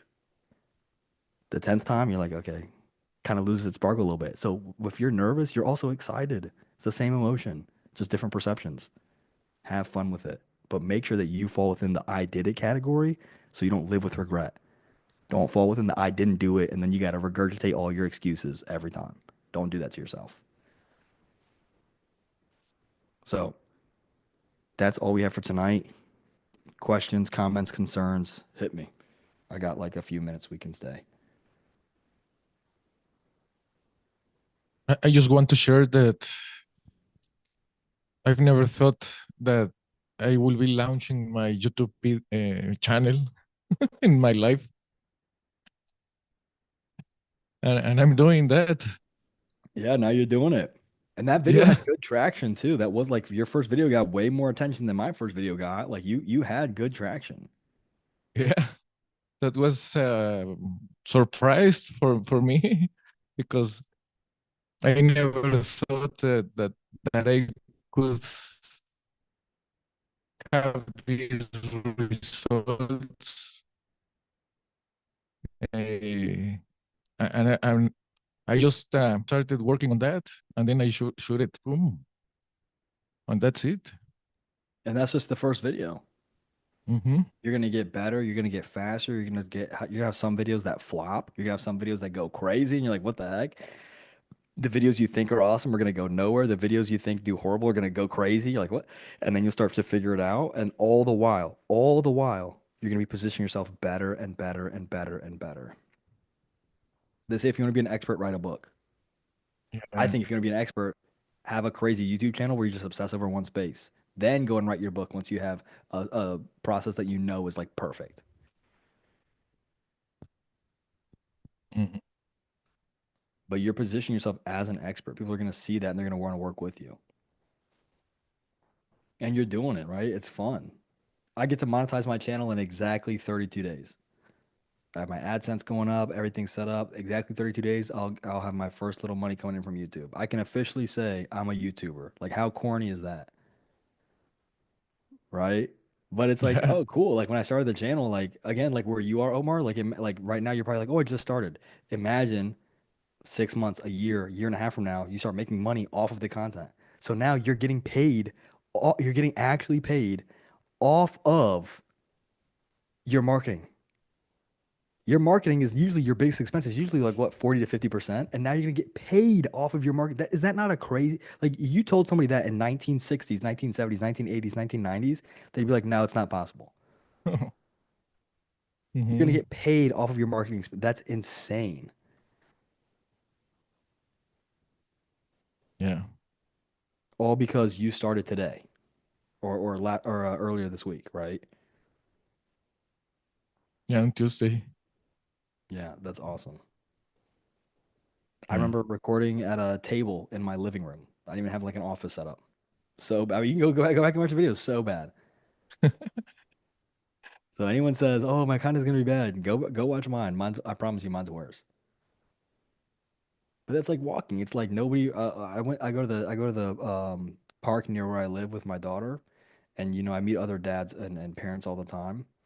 And I meet this parent, and he's like, yeah, our daughter started walking a little late because she has like hip issues, but they fixed it. And he was like, I'm kind of concerned about it. And I was like, dude, look. I said, look at all these adults. I said, which one of these adults do you think had hip issues when they were little? He's like, I have no idea. I go, exactly. That's my whole point. Like once like you grow out of things, like once you get past the I don't know how to walk, I don't know how to crawl, I don't know how to run. I have hip issues, they fix it. I had this surgery, they fix it, whatever. I'm like, you don't look at a kid and I can't look at any adult and be like, oh, I know exactly when Omar was potty trained. That'd be very creepy. You know what I mean? I know Yeah. exactly when Adelina, stopped wearing diapers. That like you can't look at a person and know that, right? I know when Steph started speaking both languages perfectly. You don't know. So whether you're like, oh, Alec, it took me 2 years to monetize my YouTube, but it took Omar 6 months. Who cares? You're in the did it category. Who cares how long it takes you? Who cares how ugly it is, right? I had a soccer coach who used to say, like, stop trying to make ESPN highlights. He's like, just put the ball in the goal. He's like, that's all. Just put it in the did it category. We scored. That's it. It doesn't have to be like beautiful. Just put it in the goal. Like that's all he said. Mm. It's like just get in the did it category. That's all you got to do. And the part that frustrates me is I know each and every one of you can do it. It's not a technical issue because I walk you through that. It's not a what do I do issue. I walk you through that. It's not a script issue. I walk you through that. I have entire videos on how to do the script. The only thing holding you back is the mental cage that you're in. That's it.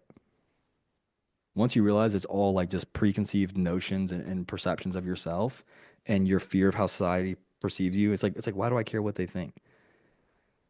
It's like, oh, I got to interact with them.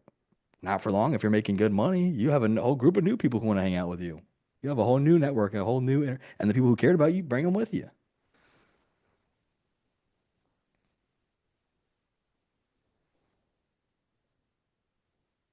And So, now I understand why you told me that I needed to start only with my Facebook profile and YouTube videos, mhm. because now I see a lot of comments and oh my God, you want to write something for reply the comments or something like that, and it's too much. Yeah, exactly. And now in the more comments you see, like I had people and they were like, they'll tell you what content to make. That's one of my favorite categories of Uh-huh. content to make, the ones they tell you to. One of my best videos is the FTC compliant review gating. Why? Because I work in the space and people say, hey, how do I do this? That's a great video. So Mhm. we'll go ahead and wrap up. But the best thing that I can tell you guys is like I talk about this all the time. Reverse engineer.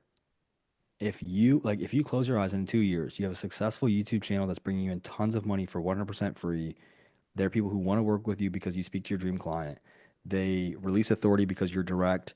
They know that you are white, black, Asian, Hispanic, male, female, tall, short, deformed, not deformed, blind, not blind, who cares? They know everything about you physically. They know you have an accent, no accent, bilingual, whatever. They know everything about you. They still want to work with you. They love your personality, which you're like, oh, wow. Like, it's cool when people tell me, like, oh, work with Alec. It's like, oh, like, that's very flattering to know people like enjoy interacting with me. That's a flattering thing. I don't care who you are. That's flattering. People say, I enjoy being around Adelina, Steph, Francisco, Omar, Alec. That's flattering. When people recommend you, that's flattering. So it's like, oh, not only do they like me, but they like me so much they're willing to risk their reputation to recommend me. That's very flattering. So when you have those things, if you close your eyes, I have the channel, people want to recommend me. They know everything about me and they love all those things. Even the things I'm worried about, they love those things. They view me as an expert. They don't hassle me on price. They want to work with me. Their preference is to spend money. They don't want to spend their time. They trust me. They refer me. If you think about all that in the future, then what do I need to start doing today to make that happen? It's very simple. I need to have social proof, content, case studies, results, and I need to create the content around who I want to talk to, and I want to be perceived as an expert. So I need to do everything Alec just talked about in this video, in this live. And then close your eyes. If I don't do those things, are they gonna view me that way? No, because if you don't have enough traffic and enough attention, and they don't know who you are, and then you got to repeat yourself every single time, you're not gonna get there. It's gonna make everything harder. So it all ties together. I'm very like I used to tell people, oh, you can do it however you want to do it. And then I got really fed up with one guy, and I just told him, I was like, listen, just do it my way for 2 months. I was like, can you just do it for my way for 2 months? And then he did it, and it was like really good. And he was like, dude, you should tell everybody just to do it your way. Because I was like, he told me, he was like, I was going this way and that way, and you just told me do it your way, and I didn't like it, and I did it, and it worked super well. So now I just tell people, just do it this way, make money, then you can tell me to shove off and do it your own way. So if you're watching, just trust me, do it, come back, just like Omar, just like Steph, and just say, and just like Ali was talking about with the niche, come, just trust me, even if it violates like what you think, it goes against what you think, just trust me, do it, and then be like, oh, it worked, and then be like, oh, what else does Alec have? And then guess what? Do that with your clients. Hey, clients, trust me, do it. The free stuff worked. Imagine what the paid stuff could do. That's how this whole game works. All built on trust. So we'll go ahead and end the live. Appreciate you guys coming out. I know we cover some like more sensitive topics. Trust me, it's as awkward for me to talk about them as it is for you to kind of hear them. But really, like, focus on what you want to have happen. Close your eyes and picture 2 years from now, and then open them, and you'll realize that everything I've tell you and all the content is based around getting you there without wasting time or money. That is the whole approach that we're trying to do. So if you're in SASO, you have any questions, feel free to post something in the group. If you're not, you can shoot me a DM and we can talk about get you guys in the group. But have a good one. Next week, we have Amanda coming to talk about AI bots and AI agency stuff. So that's going to be a really good Wow. talk. If you guys don't know about Amanda, she's actually won some competition in a very big agency AI group. And they actually like flew her out and did a whole podcast thing with her and everything. So we have our own little celebrity over here. She's a rock star with AI. She's actually insane. She knows more about AI than I do. So she is insane. Webinars, AI, all that stuff. So we're gonna be talking about that next Thursday, 7 p.m. Eastern. So it'll be really, really cool to see what she has in terms of value for us. Because I'll tell you right now, it's gonna be way more than I could give you guys with AI bots. Sounds So good. that'll be a fun one. But yep, you guys enjoy the rest of your. I think everyone's Eastern, or we've got Francisco, I think, is overseas. So everybody enjoy the rest of your night or morning for, I think, Steph. And yeah, I'll see you guys next week. Cool. Have a good one. Thanks.